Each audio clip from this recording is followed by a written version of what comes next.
দাঁতে ক্যাপ পরানো জায়েজ হবে কিনা, এতে সৃষ্টির কোনো পরিবর্তন হবে কিনা।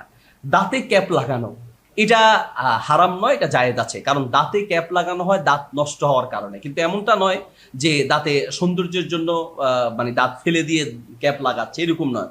কারণবশত দাঁত পোকা ধরেছে, পোকা না, কথার কথা, দাঁত ক্ষয় হয়েছে, দাঁত নষ্ট হয়েছে, তো সেই ক্ষেত্রে যদি দাঁতে ক্যাপ পরাতে চায় তাহলে এটা জায়েজ আছে, এটার বৈধতা আছে। নবী সাল্লাল্লাহু আলাইহি ওয়াসাল্লামের জামানায় একটি যুদ্ধ হয়েছিল, যেই যুদ্ধে একজন সাহাবীর নাক ভেঙে গিয়েছিল। নাক ভেঙে যাওয়ার পরে রাসূল সাল্লাল্লাহু আলাইহি ওয়াসাল্লাম তার ওই নাকের পরিবর্তে রূপার আপনার হচ্ছে নাক লাগানোর অনুমতি দিয়েছেন।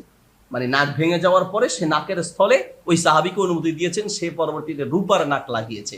এখান থেকে আমরা দলিল নিতে পারি যে নাক ক্ষয় হওয়ার কারণে সেখানে রূপার নাক ব্যবহার করেছেন। তখন পাথরের দাঁত লাগায় বা রূপার দাঁত হোক বা অন্য যে কোনো দাঁত হোক, প্রয়োজন সাপেক্ষে সেটা লাগানো যেতে পারে, অসুবিধা নেই।